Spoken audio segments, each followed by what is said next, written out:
자, 가봅시다. 첫 번째, 인문예술 분야의 글 읽기라고 나와 있는데, 인문예술에서 수능에서 잘 나오는 건 역시 인문이지? 인문지문이 잘 나오고, 인문지문 주로 어떻게 나오니? 모의고사에서?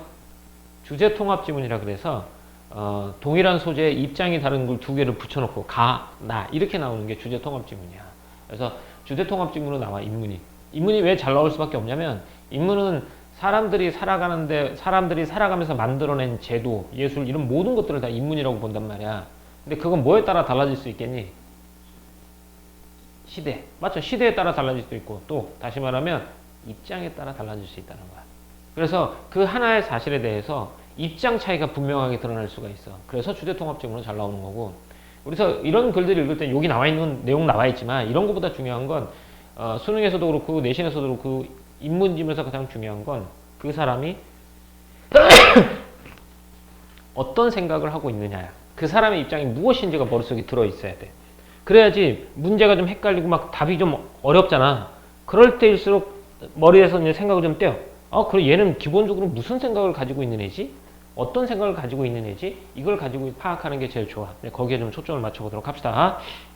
자, 인문예술 분야 글의 특성. 여기 대충 학교에서 안에서도 하세요. 인문분야의 글은 여기 나와요. 인간 존재에 대해 철학적으로 탐구하고 인간의 삶을 기록하기 위한 인간의 지적 활동이 축적된 글이라고 나와 있어. 그러니까 인간이 삶을 영위하면서 만들어낸 것들을 다 우리는 인문이라고 만들어내. 그러니까 인문이 어떻게 보면 모든 학문의 출발이야. 철학이 여기 포함되어 있기 때문에. 자, 이렇게 되고 문학, 역사, 철학, 언어, 종교, 심리 등에 관한 글이 대표적인 거야. 이런 것들이 인문지문의 글이야. 인문 분야의 글은 한 개인의 삶을 질적으로 고양이라는 무슨 뜻이에요? 고양 무슨 뜻이죠? 그렇지. 향상시키는 거야. 북돋아주고 상승시키는 거죠. 그래서 한 개인의 삶을 질적으로 높여준다는 거야. 질적으로 좀 더 높은 상태로 만들어주는데 중요한 역할을 하며 나아가 다른 분야의 학문을 하는데 바탕이 되기도 한다라고 했죠. 인문이 가장 중요하다고 생각해요. 그래서 너네도 이제 대학을 정시로 가는 것도 있겠지만 수시로 가는 경우도 있죠. 그럼 뭐가 제일 중요해? 수시로 갈 때는? 어쨌든 교과도 중요하지만 비교과도 중요하죠. 잘 채워야 되니까. 그래서 이제 거기 보면 이제 도서 목록도 세우게 돼 있죠. 도서 목록 채울 때 예전에만 해도 대학에서 원하는 건 누구냐면 덕후들을 원했어요. 내가 만약에 물리학과야. 그럼 물리학과 관련된 책이 이만큼이. 와, 그럼 얘 물리학에 진짜 관심이 많구나. 그리고 면접에서 질문도 그것과 관련된 질문을 했단 말이야. 근데 어느 순간 인문이 중요해지면서 어쨌든 어떠한 기술, 어떠한 제도를 만들어도 그 제도를 시행하는 건 사람이잖아. 그래서 인문이 훨씬 더 중요해졌어. 그래서 요즘은 도서 목록을 채우더라도 어떤 영역이든 간에 인문 서적이 40에서 50% 정도는 채우고 있어야 돼. 그래서 인문이 그만큼 중요해. 왜? 한 개인의 삶을 질적으로 높이는 데도 중요한 역할을 하지만 다른 분야의 학문을 하는데 바탕이 되기도 한다라는 거야. 그래서 이게 인문 분야의 글이었어. 그럼 예술 분야의 글은 어떠냐? 뭐 예술 분야의 글은 뭐 인간의 상상력과 기술을 발휘해 아름다움을 표현하는 활동, 그 결과로 만들어진 작품에서부터 이러한 예술이 탄생한 배경과 창작된 과정 등을 다룬다라는 얘기야. 그래서 아름다움을 표현하는 활동, 또 그걸로 인해서 만들어진 작품, 또 그 작품이 만들어진 배경과 창작 과정, 이런 것들을 다루는 것이 예술 분야의 글이 되는 거지. 그래서 인문예술 분야의 글이야. 예술, 철학, 예술 철학이야. 예술 철학, 미학, 아름다움이란 무엇인가? 사람에 따라 다르잖아. 어떤 사람은 철저한 비례가 아름다움이다. 아니야. 마음속에 느낌만 있으면 돼. 이런 것들이죠. 미학 등 예술론 일반에 대한 글, 작품론, 작가론 뿐만 아니라 음악, 미술, 연극, 영화, 무용, 건축, 사진, 공예처럼 상상력에 의해 새로운 심미적 세계를 창조하는 활동과 관련된 글이 대표적이다라고 했는데 심미적 세계라는 건 뭐야? 아름다움을 추구하거나 아름다움을 탐구하는 게 심미적 세계야. 미적 가치, 아름다운 세계를 창조하는 활동과 관련된 글이 대표적이다. 그래서 인문 분야의 글과 예술 분야의 글이 무엇인지를 알려줬어. 별로 중요하진 않죠. 자, 인문 예술 분야의 글을 읽음으로써 첫 번째, 우리의 삶을 되돌아보고 우리의 삶을 성찰하게 되고, 두 번째, 인간을 이해하며, 세 번째, 세상을 바라보는 가치관을 올바르게 정립할 수 있다라고 해. 인문지문 대부분 관점에 관한 거잖아. 이걸 이 사람은 어떤 입장, 이걸 이 사람은 또 어떤 관점, 이렇게 바라보는 거니까. 또한 다양한 예술 분야에 대한 예술적 소양을 기르는 것은 삶의 질을 높이는 데 많은 도움을 준다라고 해서 자신을 되돌아보고 인문이니까 인간을 이해하고 가치관을 올바로 정립할 수 있고 우리의 삶의 질을 높이는 데 중요한 역할을 할 수 있다. 이게 인문, 예술 분야의 글을 읽으면서 얻을 수 있는 효과가 되겠지? 자, 좋아요. 자, 읽는 방법. 얘는 쭉 한번 읽어봐. 인문, 예술 분야의 글을 읽는 방법. 일단 인문 분야, 예술 분야에 대한 배경 지식을 활성화하며 읽기야. 글을 읽을 때는 어쩔 수 없이 배경 지식을 활용해야 돼. 우리가 알고 있는 지식들, 우리가 봤던 예술 작품들 하는 게 좋아. 다만 문제 풀 때는 배경 지식을 활용하면 되는데 안 돼. 배경 지식 어디까지냐면 글을 이해하는 데까지. 글을 이해하는 데까지. 그리고 글을 이해하는 데까지만 문제 푸는 데는 배경 지식이 아니라 철저하게 어디에서 봐야 돼? 본문에서 봐야 돼. 철저하게 본문에서 보는 거. 너네도 문제 풀 때도 그렇게 해야 돼요. 자, 그 분야와 관련된 배경 지식 등을 동원하여 적극적이고 비판적인 자세로 읽는 것이 좋다라고 했죠. 적극적이고 비판적인 자세로 읽는 것이 좋다. 만약 그 분야에 대한 배경 지식 부족하다면 그 분야를 안내하는 인문서나 사전, 인터넷 검색 등을 활용하여 능동적으로 글을 읽도록 한다라는 얘기예요. 읽어봤는데 어떤 작품에 대한 얘기는 해줘. 아 근데 그 작품이 너무 궁금해. 그럼 인터넷에서 그 작품을 쳐봐. 이미지가 나오겠지? 이렇게. 그런 것들 좀 적극적으로 배경 지식으로 활용해보고 없다면 검색 사전 서치를 해보는 것도 좋다. 이렇게 됐죠. 이게 뭐 배경 지식을 활성화하며 있는 것이다 라는 거야. 첫 번째, 배경 지식을 활성화해야 돼. 없으면 찾아서라도. 두 번째, 인문학적 세계관과 인간에 대한 글쓴이의 성찰을 비판적으로 이해하면서 읽다라고 했죠. 아까 인문지문은 뭐에 따라 다르다고? 입장에 따라 다른 거야. 그러니까 그 입장이 100% 옳다 이게 없어. 그럼 어떻게? 그 사람의 입장을 내 생각과 견주어 보고 받아들일 건 받아라고 아닌 건 아니라고 판단할 수 있는 비판적 시각이 필요하다는 거야. 자, 인문 분야의 글에는 글쓴이의 인문학적 세계관이 담기기 마련이다. 인문 분야의 글은 글쓴이의 인생관과 가치관 등이 주관적인 관점에서 기술되는 경우가 많다는 거야. 그건 누구의 입장? 그래서 인문에서 가장 많이 나오는 게 뭔지 알아? 사람 이름이야. 아리스토텔레스는 플라톤, 뭐 들레즈, 뭐 수많은 사람들이 이름이 나와. 그들의 입장이 나오니까. 따라서 이러한 글을 읽을 때는 글에 담긴 글쓴이의 가치관과 인문학적 세계관을 파악하고 일단 파악해. 얘가 무슨 생각? 우리가 이게 여기가 주야. 문제 풀 때는 파악하고 인간에 대한 글쓴이의 성찰을 비판적으로 이해해야 한다. 그래서 그 사람에 대해서 긍정적인 평가하면 긍정적인 평가도 해야 되겠지만 부정적으로 평가되는 부분은 또 부정적으로 평가해야 되지 않겠어요? 이게 비판적 읽기니까. 자, 요거 한번 해보도록 할게요. 이게 인문지문의 글을 읽나 좀 짧게. 맹자. 사람 이름 맹자? 책 제목 맹자. 자, 공자의 본명이 뭔지 알아요? 공자가 이름이지는 않을 거 아니야. 위에 자를 붙여주는 건 존경의 의미 뒤에다 자를 붙여주는 거. 공모? 맞아요. 태어났는데 이마가 뿔로 튀어나왔대요. 그래서 공자 어머니께서 언덕구자를 써서 공구라고 한 거야. 그래서 공자의 본명은 공구입니다. 맹자의 본명은? 겠냐?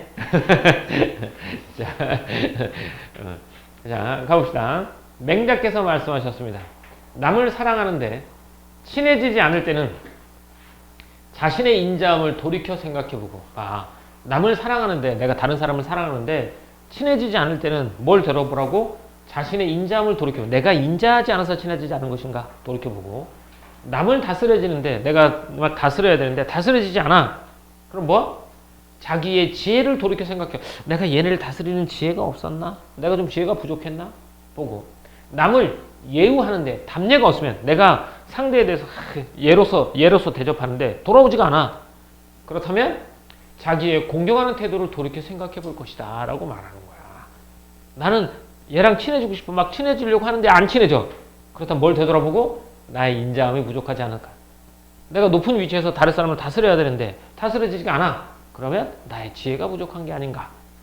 또 내가 예로서 대했는데 돌아오지 않아. 그래서 내가 공경하는 태도를 돌이켜 내가 너무 싸가지 없어 했나? 예의가 없었나? 생각해 볼 것이다 라는 거야. 행해서 얻어지지 않는 것이 있으면 모두 자신에게 돌이켜 살펴볼 것이다 라는 거야. 뭔가를 했어. 잘 안 돼. 그럼 어디를 되돌아보라고? 내가 뭘 잘못했기에 이렇게 됐을까 생각해 보는 거야. 알겠어? 국어시험이 잘 안 나왔어. 성적이 잘 안 나왔어. 그럼 어떻게? 내가 뭘 잘못해서 나왔을까? 이렇게 생각하는 거야. 국어시험이 잘 나왔어. 선생님이 훌륭하셨구나. 이렇게 생각하면 돼. 안 나왔을 때 어떻게 하라고? 내가 뭘 잘못했나? 내 선생님의 말을 뭘 안 들었나? 알았지, 구이야? 탓하지 말고. 자, 잘 볼 거야, 열심히 하면. 그 자신이 바르면 온 천하가 나에게 돌아오느니라 라고 했어요. 그럼 여기서 누구의 입장을 따져보는다고? 맹자 입장을 따져봐야 되겠지? 맹자 입장은 뭐라는 거야? 문제의 원인을 어디서 찾아라? 자신에서 찾아라. 뭔가 행해서 내가 행동을 했는데 얻어지지 않아. 그렇다면 자신을 한번 되돌아보라 라고 말하는 거야. 그 자신이 바르면 온 천하가 나에게 돌아오느니라. 내가 옳고 바르면 다 뜻대로 이루어질 것이다 라고 말하는 거죠. 원인을 내부에서 찾아라 라고 말하는 거죠. 자, 가자. 이 글에는 맹자의 인문학적 세계관과 인간에 대한 성찰이 담겨 있습니다. 맹자의 세계관은 인간의 본성을 어떻다고 봤어요? 선하다고 봤어요. 성선설이죠. 그러므로 인간은 누구나 사랑받아야 마땅하며 예의를 갖추어 대하는 존재이다. 태어날 때부터 착하게 태어났어요.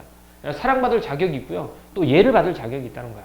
그래서 인간을 사랑하고 예의를 갖추어 대하는데 이에 합당한 대우를 받지 못한다면 그 원인을 자신에게 찾아봐야 한다라는 거야. 내가 이 사람한테 예우를 다하고 또 어떻게 나와 있어요? 사랑을 하는데 그게 돌아오지 않아. 그렇다면 그 원인을 나한테 돌아봐야 된다라고 말하는 거죠.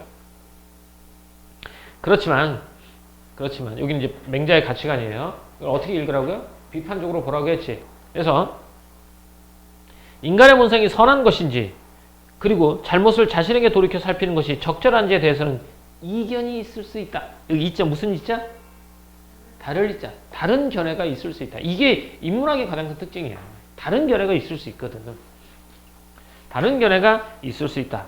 독자 스스로 생각하고 다른 책을 읽으면서 이 주장에 대해 비판적으로 접근해 보아야 한다라고 했죠. 자, 그럼 누구 걸 보면 되겠어요? 맹자. 아닌 것 같은데 나는? 그럼 누구 걸 보면 되겠어요? 성선설이잖아요. 성학설. 누구야? 순자. 순자를 봐야 되겠죠. 그렇죠? 좋습니다. 예술과 삶의 문제를 대하는 인간의 태도를 비판적 시각에서 읽기라고 했어요. 예술과 삶의 문제를 대하는 인간의 태도를 비판적 시각에서 읽기잖아. 예술 작품에 대한 글쓴이 해석을 있는 그대로 수용하면 예술 작품에 대한 글쓴이 해석을 있는 그대로 수용하면 예술 작품을 올바로 감상하는데 오히려 방해가 될 수 있어요. 왜? 예술 작품을 보면 뭐가 생각나? 어떤 사람 비평이 생각나는 거야. 그 사람이 이 예술 작품 뭐뭐해서 뭐뭐라고 했는데 그럼 거기에 그 생각에 갇혀서 내가 예술 작품을 보게 되는 거야. 그럼 예술 작품은 제대로 감상할 수 없게 되는 거지. 예술 작품은 본질적으로 다양한 해석이 존재하며 글쓴이 해석은 그러한 다양한 견해 가운데 하나일 수밖에 없기 때문이다라는 거야. 저 그림을 바라보는 관점은 되게 여러 가지야. 엊그제 보니까 바나나 이렇게 벽에다가 테이프로 붙여놓은 게 몇십억에 팔렸다고 그러더라고. 나도 여기다 바나나 하나 붙여놓을까? 배고플 때 좀 먹으라고. 따라서 이러한 글과 자료를 감상할 때는 그 작품이 우리 삶에 어떤 모습을 반영하고 있는지 등 스스로 생각하는 읽는 필요가 필요하다. 그러니까 스스로 좀 읽어야 돼. 저 그림은 뭘 반영하는 걸까? 이렇게. 그리고 자기 생각을 글쓴이의 생각과 견주어, 다른 말로 하면 비교해 봐야 된다는 거야. 다른 글쓴이의 생각과 견주어 보아야 한다. 이때 예술이 인간의 삶에 주는 의미를 성찰하며 예술 작품을 능동적으로 감상하는 태도를 기르는 것도 좋은 방법이다 라고 했어. 일단 예술 작품은 다양한 견해야. 그리고 그 그림은 다양한 견해 중에 하나일 수밖에 없단 말이야. 그 있는 그대로 받아들이지 말고 우리의 삶의 모습을 얼만큼 잘 반영하고 있는지 이걸 생각해서 글쓴이의 견해와 나의 견해를 어떻게 보라? 서로 견주어 보라 라는 얘기야. 그렇게 된다면 인간이 이제 인간의 삶에 어떤 의미를 주는지에 대해서 깊이 생각해 보면 이 그림이 인간의 삶에 우리의 삶에 어떤 영향을 주는지 생각해 보면 예술 작품을 좀 더 능동적으로 감상하는 방법을 기를 수 있다라고 본 거죠. 근데 이건 이제 이론이었어요. 이론적인 측면이니까 이런 측면은 아마 중간고사에서 봤지만 이거 시험에 안 나왔어요. 안 나왔으니까 그냥 편하게 한번 읽어보는 게 좋을 것 같습니다. 자, 본격적으로 가보도록 하죠. 로봇에도 인권이 있을까? 라고 했죠. 여기서는 김용석이라는 사람이잖아. 그럼 이 사람이 생각하는 이게 물음표잖아. 로봇에도 인권이 있을까라고 물어봤잖아. 그럼 글을 읽기 전에 이것에 대한 답을 생각해 봐야 돼. 김용석이라는 사람은 로봇에게 인권이 있다고 볼까? 없다고 볼까? 이걸 생각해야 돼. 머릿속으로. 계속 그거에 대한 답을 찾아내야 돼. 그래야지 이제 문제가 좀 더 쉽게 풀리겠죠. 이 글이 좀 길어요. 피노키오의 모험 가봅시다. 피노키오 다 봤어요? 안 본 사람 있을 수 있다니까. 우리가 다 봤을 것 같지만 의외로 피노키오 처음부터 끝까지 안 읽은 사람이 많아요. 대충대충 중간중간만 읽고 스토리만 알고 있는 거야. 그치? 고은이는 다 읽었나? 처음부터 끝까지? 싹? 맞아. 이거 피노키오의 모험이요. 상당히 내용이 복잡하고 내용 좀 길어요. 옛날 옛적에 나무 토막이 하나 있었어요. 나무 토막이. 이렇게 시작하는 카를로 클로디의 피노키오의 모험은 어린 시물에 연재된 글을 모아 1883년에 출간한 책이다. 이 작품은 나무로 만들어진 피노키오가 거짓말을 하면 코가 늘어나는 벌을 받지만 착한 일을 많이 해서 진짜 사람이 된다는 도덕적 교훈을 담고 있는 동화로 알려져 있다야. 그러니까 이건 피노키오 모험에 대한 일반적인 해석인 거야. 그럼 이 교훈은 뭐예요? 우리한테 주는 교훈은? 거짓말하지 말고 착하게 살아라. 야, 착하게 살면 나무 토막도 사람이 되는 세상인데 사람이라면 또 얼마나 좋은 존재가 될 수 있겠냐. 이게 교훈이에요. 착하게 살자. 거짓말하지 말자. 그죠? 이게 피노키오의 모험이라는 내용을 소개를 해줬어요. 근데 여기 봐봐. 처음에 이런 얘기가 딱 나왔어. 글을 읽자마자 처음에. 어떤 효과를 주죠? 그렇죠. 관심과 독자의 관심과 흥미, 호기심을 유발하는 거야. 원래 이런 내용이 처음에 나오면 이렇게 돼요. 여기가 피노키오의 모험을 소개한 겁니다. 자, 딱 얘기했어요. 그러면 일반적인 거 얘기했죠? 일반적인 의미야. 그러나 여기서 이제 이걸 다른 입장으로 본 거겠죠? 클로디의 동화를 창조성의 관점에서 읽어보면 창조성, 만들어내는 거야. 창조자와 누구? 제페토 할아버지의 창조자와 피조물 피노키오와의 관계라는 거야. 그러면 이제 얘를 창조성의 관점을 보면 만든 사람과 만들어진 존재, 인간이라는 창조한 게 이거 피노키오 인형을 누가 만들었어? 신이 만들었어? 제페토가 만들었지. 인간이라는 창조자의 한계, 신이 만든 불완전한 존재인 인간이 만들었단 말이야. 유한한 존재인 인간이 만들었어? 그렇다면 인간이라는 창조자의 한계는 무엇인지. 또 피조물이 발휘하는 능력의 역설이라는 거야. 그러니까 피조물이 발휘하는 능력의 역설. 피노키오가 의지를 가지고 있죠. 그죠? 피노키오가 이제 어떤 그 의지를 가지고 한 행동에서 오는 문제들. 인간을 닮아가는 피조물의 의미 등을 포착할 수 있다는 거야. 피노키오가 이제 행동하면서 인간을 닮아간단 말이야. 이런 것들 관점에서도 이 의미가 있다는 거지. 그래서 제페토와 피노키오, 창조물과 피조물. 그리고 창조자인 인간의 한계. 제페토 할아버지의 한계잖아. 한계. 그리고 피조물이 발휘한 능력. 즉, 피노키오가 만들어낸 의지가 오히려 구속되게 되고 또 억압되게 되는 상황. 역설적 상황. 인간을 닮아가는 피조물의 의미 등을 포착할 수 있다. 이걸 좀 더 구체적으로 보면, 이 작품이 인공지능과 로봇공학의 미래를 은유하고 있다고 해석할 수 있어요. 빗댄 거야. 은유는 빗댄 거지. 그럼 여기서 잘 생각해 봐야 돼. 피노키오의 몸에 담겨 있는데, 글쎄는 여기서 뭘 본 거야? 인공지능과 로봇공학의 미래를 본 거야. 그럼 여기서 인공지능은 누가 되겠니? 로봇은 누가 되겠니?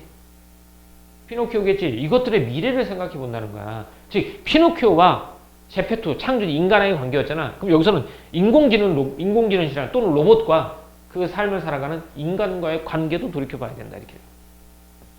그래서 미래를 은유하고 있다고 해석할 수 있다. 그러므로 피노키오 이야기는 21세기에 매우 중요한 철학적 과제와 깊은 연관이 있다. 21세기.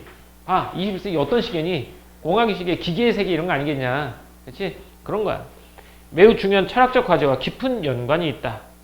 그것은 인공생명의 철학이라고 부를 수 있다. 여기서 인공생명이 누구야? 피노키오야, 피노키오. 또 다른 말로 뭐가 되겠어요? 인공지능이라는 로봇이라는 이런 것들 있지? 이런 것들이라는 거야. 그래서 이 피노키오 모험에 대한 글쓴이 해석은 이게 인공지능과 로봇공학의 미래를 보여주고 있는 거야, 우리한테. 그래서 이걸 통해서 우리는 알아야 될 건 뭐라고? 21세기의 중요한 철학적 과제를 알아볼 수 있다는 거지. 알겠죠? 그래서 인공생명 철학이라고 부를 수 있다는 거. 거창하게 시작했습니다. 이제 출발은 피노키오의 모험이었지만 아주 이제 거창하게 출발합니다. 인공철학까지로 갈 수 있겠죠? 자, 피노키오 모험에서 제기되는 인공생명 철학, 이렇게 인공생명 철학이었습니다. 여기까지 쓸 거 있으면 좀 쓰세요.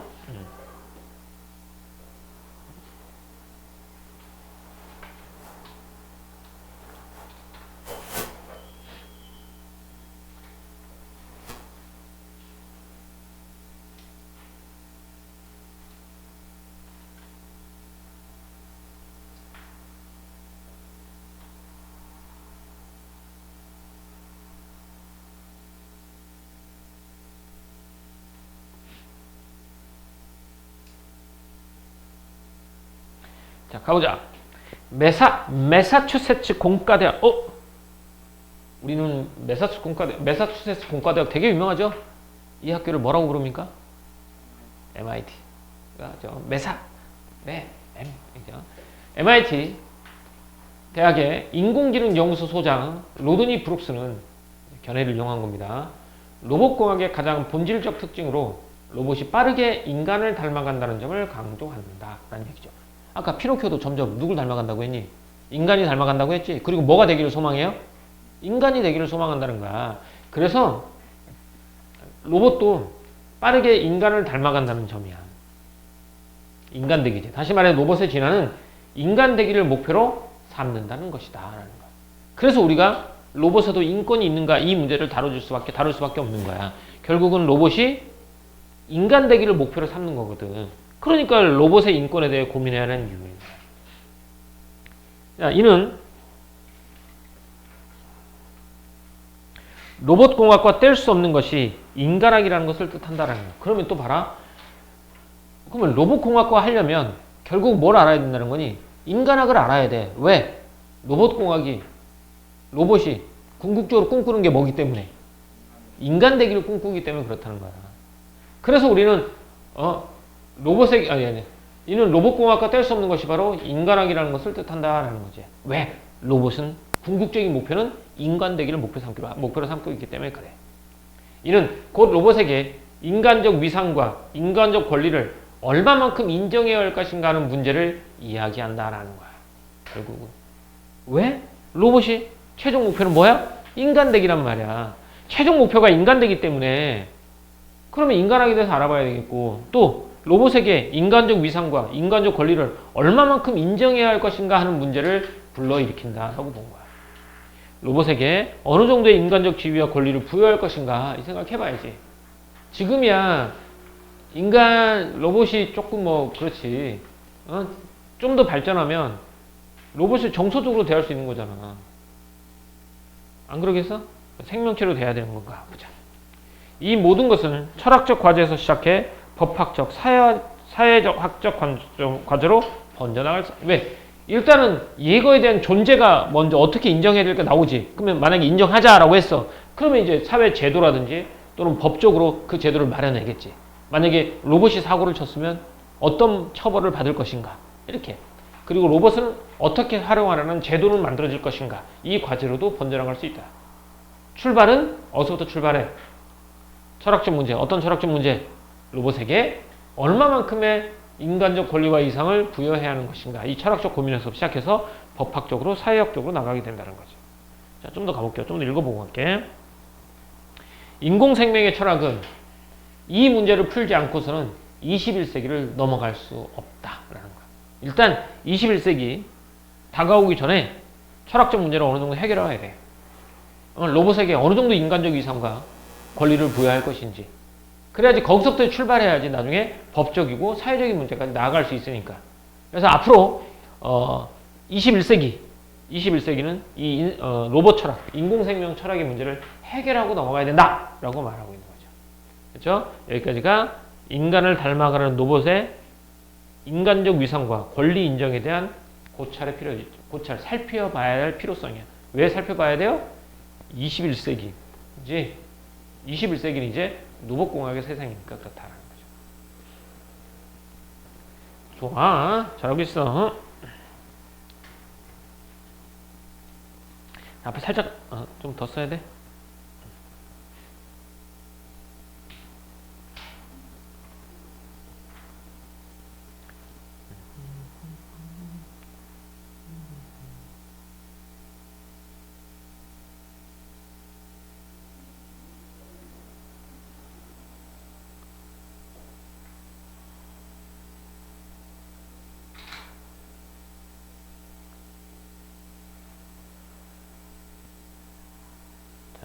갑니다.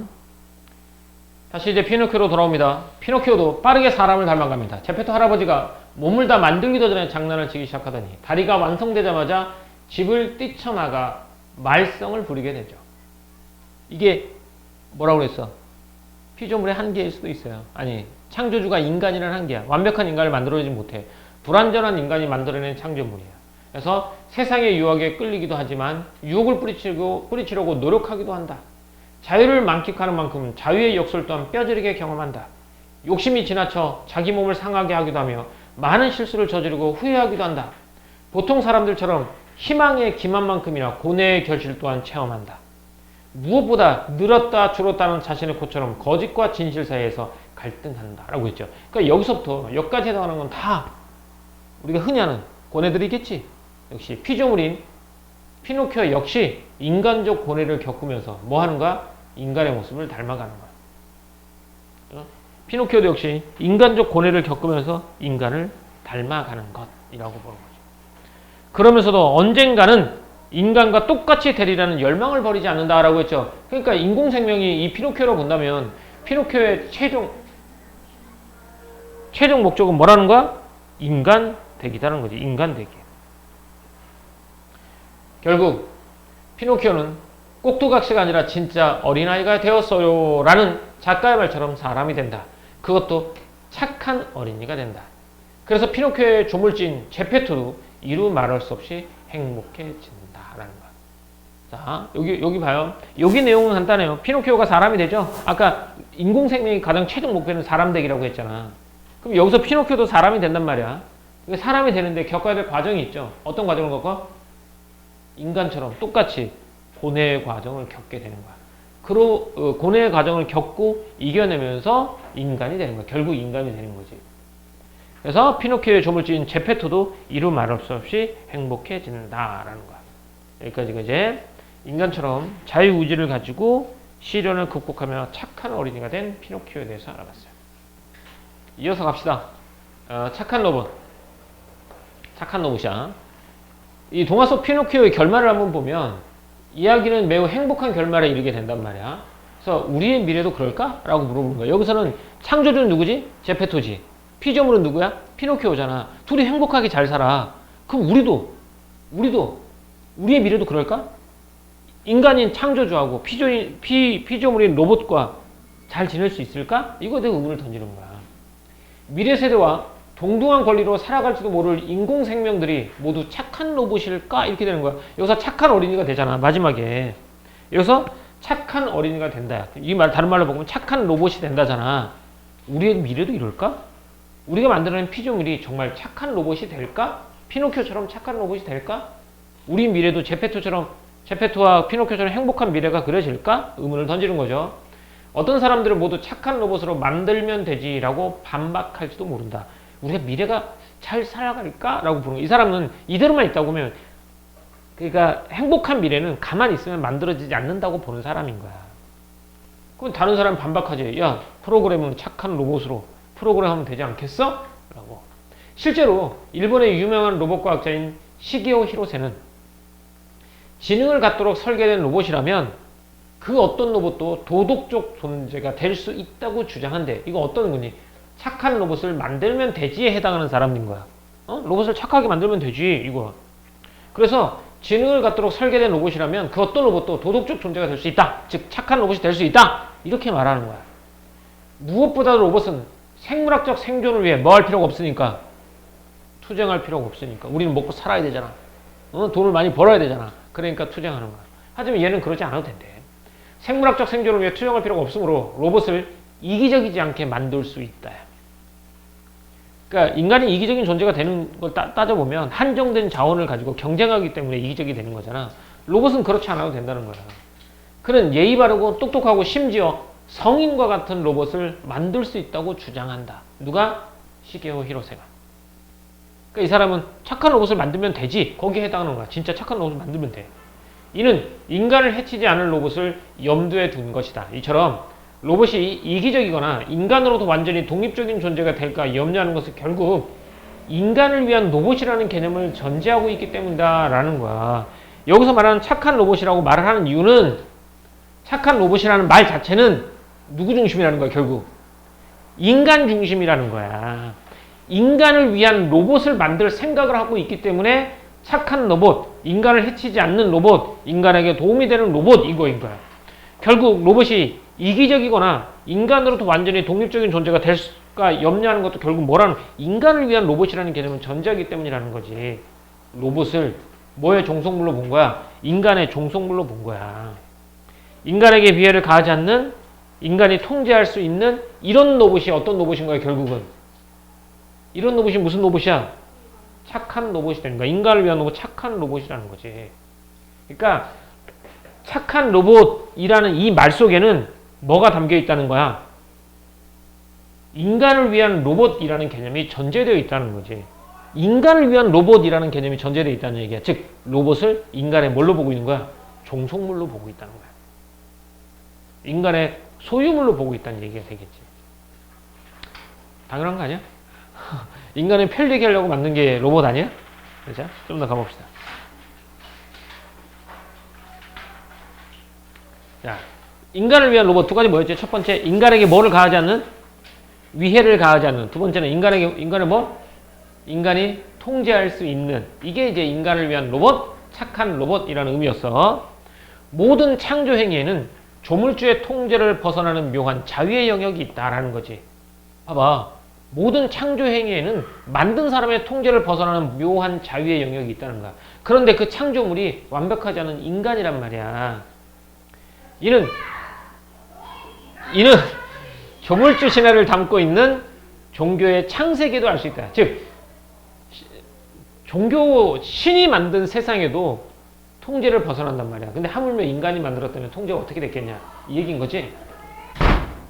우리는 조물주인 신의 명령을 거역한 최초 인간의 자유행위와 그 결과로 낙원에서 쫓겨난 이야기를 잘 알고 있지 않은가 이거지. 봐봐, 인간 중에서도요, 신의 통제에서 벗어난 놈이 있단 말이야. 걔 누구야? 아담. 누구한테 속아가지고? 뱀, 사탄. 아니야? 그 사탄 아니야, 그게?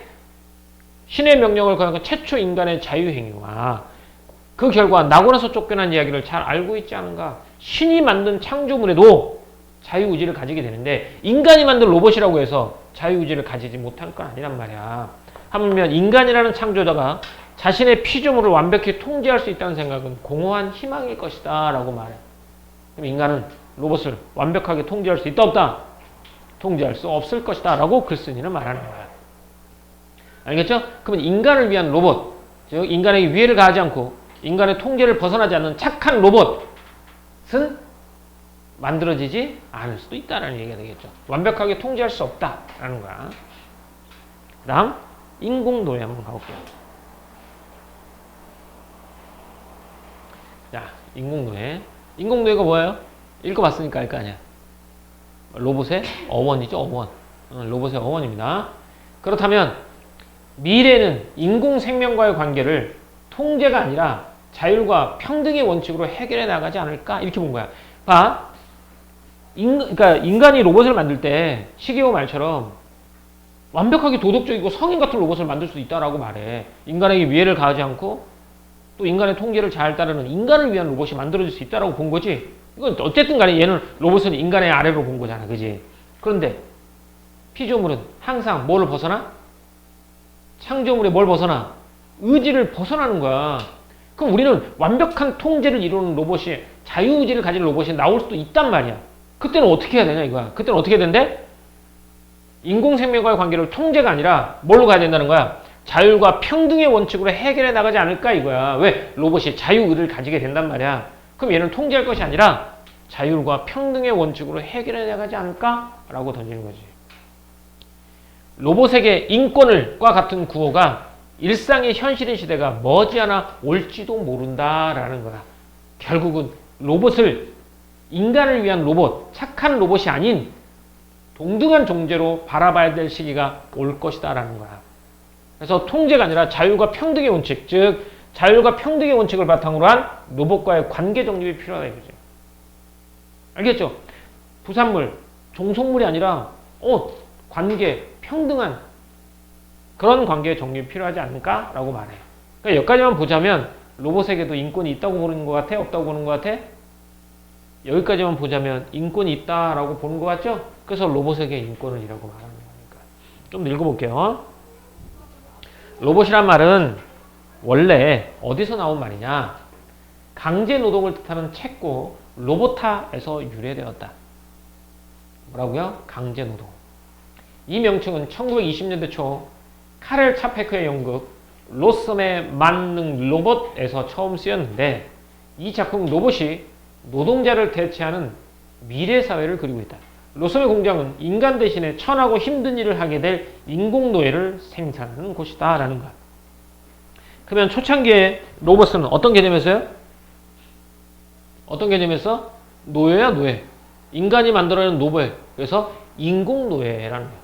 그래서 로봇의 어원과 의미죠. 로봇의 어원은 어디에서 나왔다? 로보타, 강제 노동을 뜻하는 로보타에서 나왔고요. 그 의미는 인공노예였어요. 옛날 초창기 어원은. 하지만 오늘날 로봇들은 인공노예가 아니라는 거야. 이제 시대가 바뀌었으니까. 하지만 오늘날 로봇들은 이미 단순한 공장 노동자 이상의 역할을 하게 됩니다. 로봇, 청소 로봇이나 가정부 로봇처럼 주로 인간이 하는 노동을 대신해주는 로봇도 있지. 하지만 인간의 동반자 역할을 하는 로봇 또한 인공지능 발명 계획의 목록에서 날로 늘고 있다. 인간의 동반자, 심심하지 않게 해주는 거 있잖아. 그치? 집에도 막 끝말잇기도 하잖아. 인공지능 AI. 끝말잇기도 하고, 대화도 하고. 여기서는 강아지도 있지만, 인공로봇 강아. 꼬리도 물지만 짖기도 하고, 뭐, 발라당 까디 짖기도 하던데? 이런 것들도 있죠. 그래서 이제는 옛날에는 로봇이 만들어질 때는 인공노예라는 개념은 만들어졌지만 시대가 변하면서 단순한 공장 노동자 이상의 역할을 한다는 거야. 그래서 이제 인간의 동반자 역할하는 로봇 또한 인공지능 발명 계획의 목록에서 날로 늘고 있다는 거지. 애완동물 로봇은 이미 상용화되고 있고요. 간병인 로봇이나 가정교사 로봇 또는 배우 로봇 등도 개발 중이네요. 뭐야 이거 다 단순한 인공노예에서 벗어난 로봇들이겠죠? 다시 말해 오늘날 로봇공학은 노예나 단순 노동자보다 삶의 동반자 역할이 강조되는 로봇을 개발하는 경향을 보인다 이렇게 되는 거야. 자, 앞에서는 로봇이 뭘로 만들어졌다고? 인공노예로 만들어졌지? 그렇지? 하지만 그건 옛날 얘기야. 이제는 그런 인공노예, 즉 노동을 대신할 존재보다는 어떤 존재로? 삶의 동반자 역할을 강조하는 로봇을 개발하는 경향을 보이고 있다라는 거야. 인공노예에서 뭘로? 삶의 동반자로 의미가 달라지고 있는 거야. 그러니까 이런 상황일수록 로봇과의 관계가 더 정립이 필요하지 않겠어요? 이 얘기가 그 얘기입니다. 자,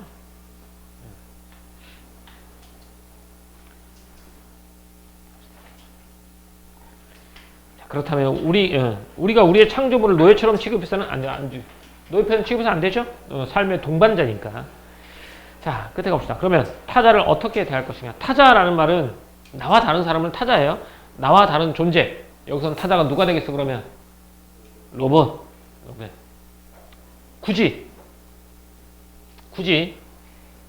인간을 닮은 로봇이 이상적인 것은 아니라고 주장하는 로봇공학자들도 있대. 그러니까 우리가 생각해보면 어렸을 때 로봇 그러면 어떤 형태야? 팔과 다리 사람과 같은 형태를 만들어내잖아 자꾸.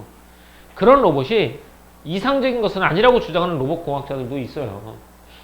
이들은 로봇에게 인공지능이 필요하지만 반드시 인간과 같은 두뇌를 가질 필요는 없으며 인간의 두뇌와 완전히 다른 회로 구조를 통해 매우 지능적으로 행동하는 로봇들을 만들 수 있다는 전제 아래 연구를 계속하고 있다라는 거야. 지능은 있다는 얘기야. 그지? 로봇이 인공지능이니까 지능은 있어. 그런데 인간과는 아예 다른 방식으로 사고한다는 로봇을 만들어낼 수 있다는 거야. 지능이 있어. 근데 우리가 생각하는 사고 과정은 완전히 달라. 이런 전제 아래 연구를 계속하고 있다. 이런 로봇은 어쩌면 지구에서 만들어진 일종의 뭐라고요? 지능적인 외계인과 같을 것이다 라고 말하는 거야. 왜 지능적인 외계인이냐면 지능은 가지고 있지. 하지만 우리가 사고하는 방식과는 전혀 다르단 말이야. 그러니까 차라리 외계인이야. 근데 지능이 있어. 이렇게 보는 게 나을 것이다 라고 보는 거야. 로봇을. 그러니까 미래에 이제 우리가 이들을 어떻게 대할 것인가에 대한 설명을 해보는 거야. 어떻게 대할 것이냐면 우리가 미래에 로봇을 만들잖아. 로봇은 지능은 있지만 우리의 사고하고는 전혀 다른 사고방식을 가진 지능적인 존재가 나올 거야. 이건 차라리 뭐라고 가까워? 지능이 있는 외계인과 같을 것이야. 그들은 지능적인 면에서 인간보다 못할 수 있지만 더 뛰어날 수도 있다. 물론 이 감성적인 면이 조금 부족할 수 있지만 계산 능력은 훨씬 더 뛰어날 수 있겠죠? 이렇게. 여기에 이제 어떤 새로운 타자로서의 새로운 타자, 새로운 존재, 기존에 있던 존재가 아니라 새로운 존재, 지능적인 외계인과 같은 존재. 그래서 새로운 타자로서 로봇입니다. 그럼 얘를 아까 로봇에도 인권이라고 말했잖아. 사람에게나 인권인지 사람이 아니잖아. 얘는 새로운 타자잖아. 그럼 우리는 아직 새로운 타자를 받아들일 준비가 돼 있다고 보는 거야? 안 돼 있다고 보는 거야? 안 돼 있다고 보는 거야. 그럼 우리는 새로운 타자를 받아들일 뭔가를 준비해야 된다는 얘기가 나올 거야. 로봇 공학자들 역시 우리 인간에게 윤리적인 난제를 제기할 것이다. 그들과 연관해서는 로봇에게 인권을 인정할 것인가 하는 문제보다는, 이런 문제보다는, 야, 로봇에게 인권 말고 로봇에게 그에 합당한 권리, 로봇, 타자, 지능적인 외계인으로 대하는 그에 합당한 권리, 즉 로봇에게 로봇권을 어떻게 인정할 것인가 하는 문제가 떠오를 것이기 때문이다. 이거야. 인권이 아니지. 로봇을 어떻게 대할 것인가, 여기에 초점을 맞추는 거지. 따라서 이것은 우리에게 새로운 타자라는 철학적 과제를 던진 것이다. 새로운 타자, 이거 로봇이죠. 이는 결국 인간의 정체성과 인간 존재에 대한 성찰과 맞물린다. 봐, 인간의 정체성과 인간 존재에 대한 성찰과 맞물린다. 이게 무슨 말이냐면 로봇에게는 뭘 만들어놔야 돼? 아까 로봇권을 주자고 얘기하잖아. 그러면 로봇에 대한 정의가 새로 내어줘야 돼.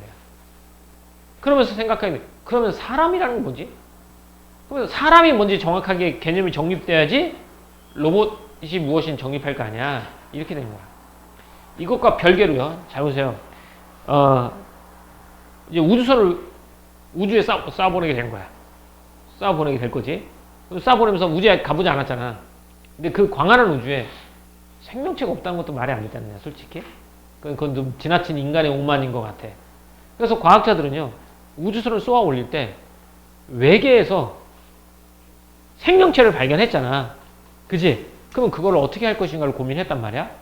그런데 그러기 위해서는 인간에 살고 있는 동물처럼 대사 과정과 이런 걸 안 할 수도 있잖아. 그치?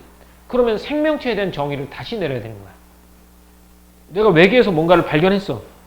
이게 우리가 생각하지 못한 것과 못한 활동으로 생명을 유지하고 있을 수 있잖아. 그러면 그때 다시 시작한 거야.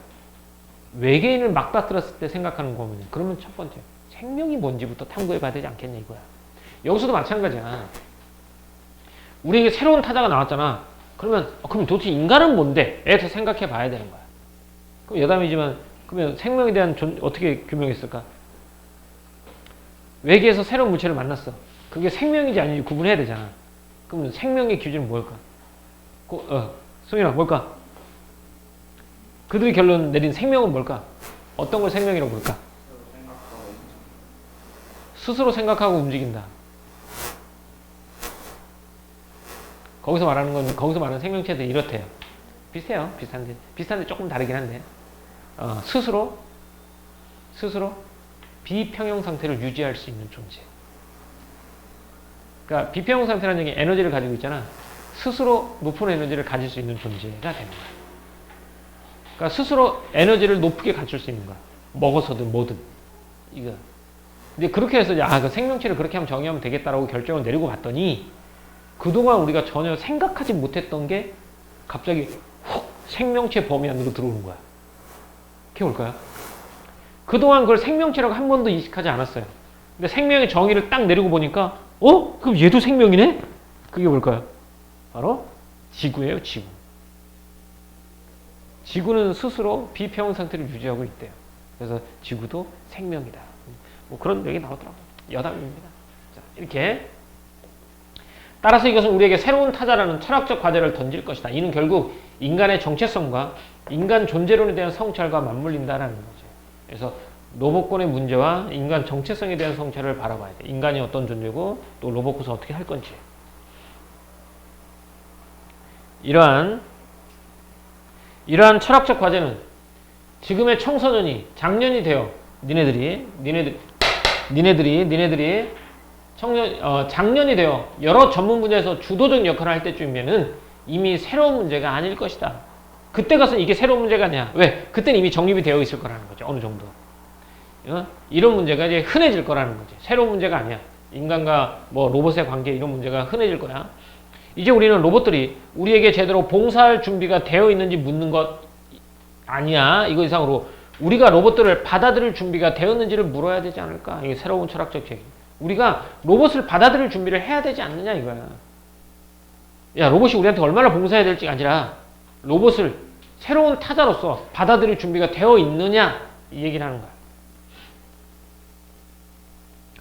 피노키오 모험의 이게 이제 철학적 과제. 우리가 새로운 타자로서 로봇을 받아들일 준비가 되어 있느냐 이거죠.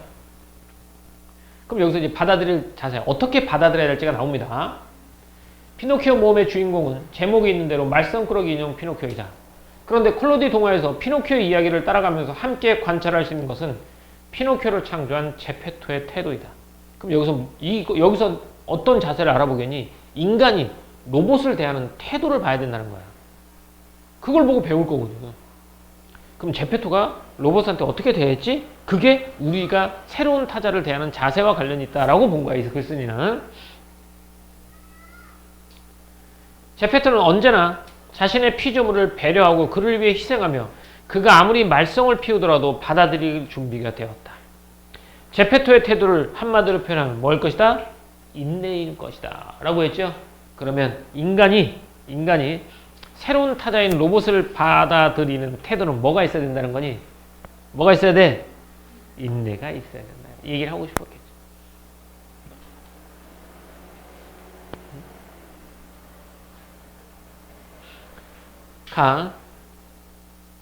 배려, 인내심. 로봇들을 어떻게 받아들여야 되지? 이거잖아. 이건 제페토에서 알 수 있어. 제페토는 새로운 피조물을 받아들이는 자세는 인내였다는 얘기가 되겠죠. 인간과 새로운 타자로서 로봇, 창조주, 피조물. 무엇보다 서로 인내하는 것을 배워야 한다.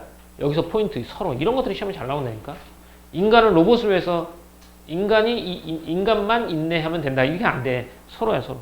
서로 인내하는 것을 배워야 한다. 새로운 타자로서 로봇을 대하는 태도는 뭐라고요? 결국 인내입니다. 인내. 인내일지 모른다.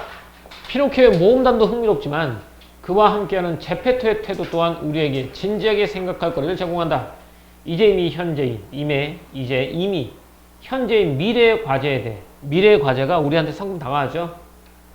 미리 생각해 둔다는 자세로 피노키오의 몸을 꼼꼼히 읽어보지 않겠는가? 라고 했죠. 음력을 통해서 인공생명과의 관계에 대해서 진지하게 생각 한번 해봐라. 뭘 통해서? 피노키오 이야기를 통해서 우리가 인공과학의 미래에 대해서 생각해 보자. 이렇게 말하고 있는 작품이 되겠습니다.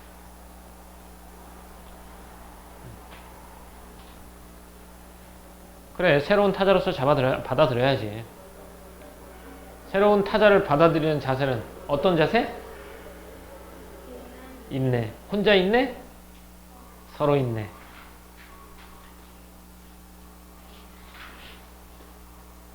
쓰세요.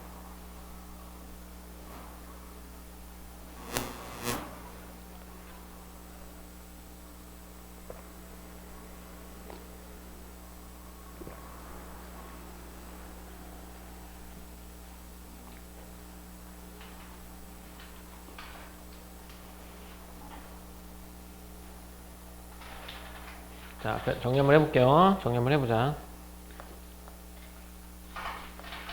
글이 짧진 않아. 제가 글을 반복해서 잘 읽어봐야 되겠죠. 한번 쭉 볼게요. 처음에 이제 피노키오 모험 얘기가 나오죠. 제페토 할아버지가 피노키오를 만들었죠. 그죠? 하지만 수많은 고민과 갈등 속에 착한 일을 해서 진짜 사람이 된다라는 도덕적 교훈을 주죠. 근데 도덕적 교훈을만 받아들이면 안 된다라고 했고, 이걸 통해서 미래, 인공생명 철학의 미래에 대해서 생각해 볼 수 있다라는 거야. 여기서 관계를 누구? 창조자와 피조물, 제페토와 피노키오, 또 제페토의 한계성, 그리고 피조물이 발휘한 능력의 역설. 왜 자유의지를 가지게 되면서 수많은 사건에 휘말리고 의지를 가지니까 오히려 문제가 발생하는 거야. 자유를 가지니까 문제가 발생하는 거죠. 역설. 또 인간을 닮아가는 피조물의 의미 이런 것들을 좀 생각해보고 이걸 통해서 인공지능과 로봇공학의 미래를 닮아있다라고 본 거야. 그렇죠? 그래서 이제 피노키오 이야기는 21세기 매우 중요한 철학적 과제와 깊은 연관이 있다라는 거죠. 철학적인 문제 뒤에 뭔데? 로봇을 어디까지 어떤 존재로 받아들이고 인정할 것인가 이거지. 이게 돼야지만 뒤에 법적 법학이라든지 사회학적으로도 뭔가 발전할 수 있다라고 말하죠. 브룩스 인간의 목표는 로봇의 목표는 인간되기라고 하는 거죠. 그죠? 그러면서 인간되기가 목표라면 그러면 로봇에게 인간적 권리와 위상을 어느 정도까지 주어할 것인가 하는 문제를 야기한다는 거지. 그래서 여기서부터 출발해서 이게 철학적인 걸로 시작해서 법학적, 사회학적 과제로 번져 나갈 것이다 라고 봤으니까. 자, 그 다음에 이제 피노키오가 이거 자유의 역설이죠. 다리가 완성되자마자 집을 떠쳐나가 말썽을 부립니다. 의지를 가지고 창조의 통제를 벗어나게 돼. 그러면서 인간적 고뇌를 겪어가면서 인간의 모습으로 닮아간다라는 거야. 그치? 그러면서도 봐. 인간이 언젠가는 인간과 똑같이 되려는 열망을 버리지 않잖아. 그러니까 로봇의 목표는 뭐 되기? 인간 되기가 로봇의 목표다라고 말해. 그리고 나서 착한 일을 계속해서 진짜 어린이가 되지. 착한 어린이가 되잖아. 그럼 여기서 착한 어린이? 그럼 착한 로봇을 한번 보자고. 그럼 착한 로봇이란 어떤 로봇이야? 인간에게 위해를 끼치지 않으며 인간이 통제할 수 있는 로봇이지. 그래서 일부 학자들은 말해. 응? 여기는 행복하게 지내잖아. 우리의 미래도 그럴까? 인공생물들이 모두 착한 로봇일까? 이렇게 말하지. 그랬더니 과학자는 로봇을 다 어떻게 만들면 돼? 착한 로봇을 만들면 되지 않냐? 라고 말하지. 그 인간의 위해를 가하지 않고 인간의 통제를 벗어나지 않는 그런 존재를 실제로 실효기술을 만들 수 있다라고 본 거지. 근데 그 착한 로봇의 의미는 누구를 위한 로봇이라는 의미가 담겨 있어? 인간을 위한 로봇이라는 개념을 담겨 있다는 거야. 근데 로봇을 만들 때 인간을 위해서 로봇을 만들잖아.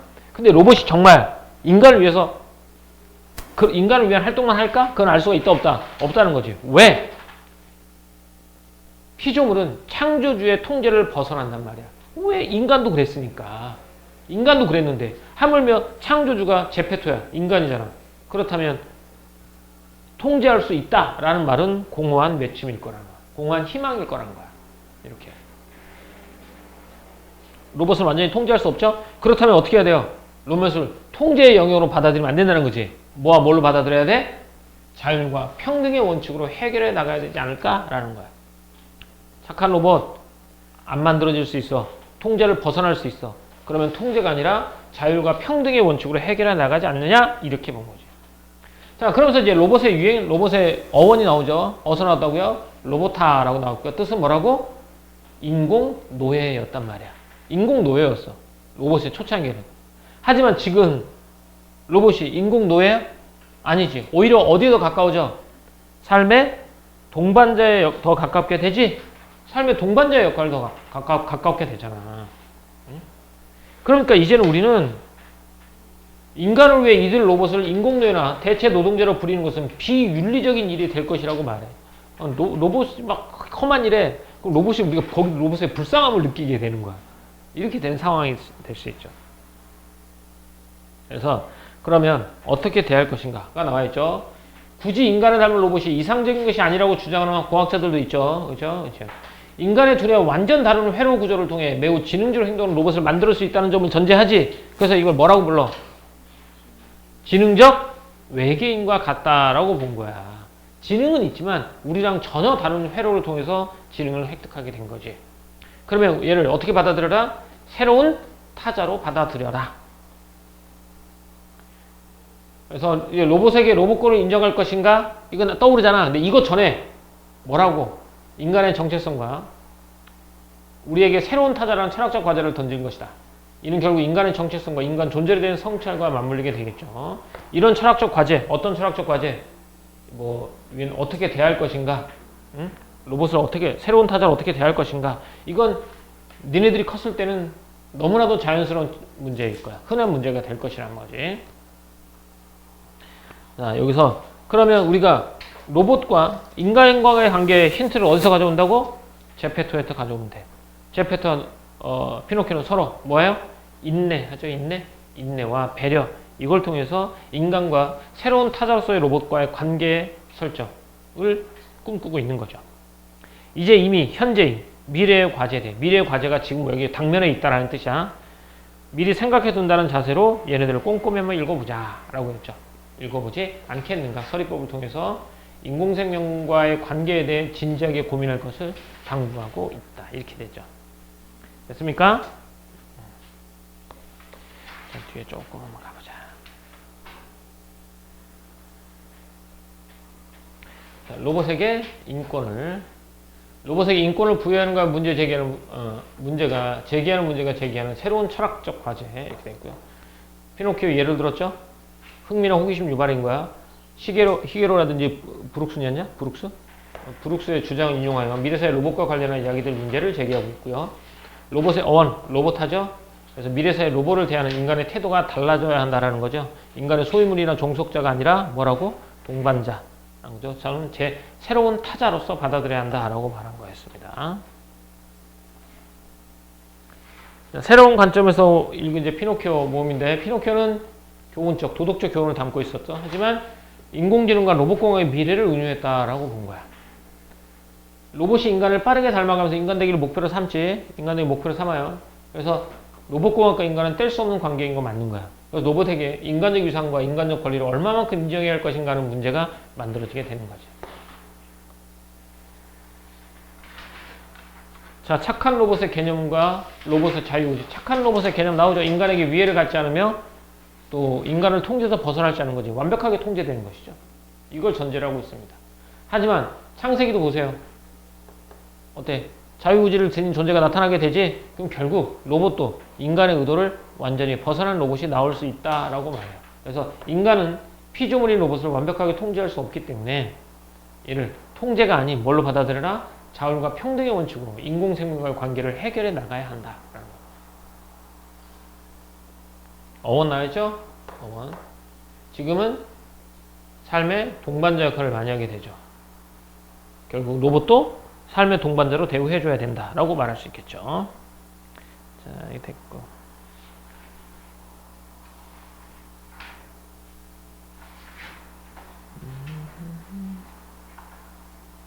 이거 했죠. 인내하는 자세 했던 거죠.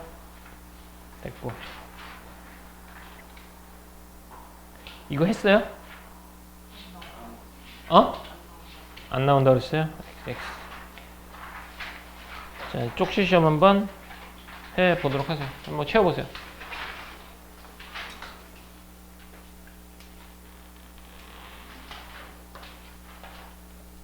앞에 넘겨서 해봐도 돼. 답 보지 말고 넘겨서 봐.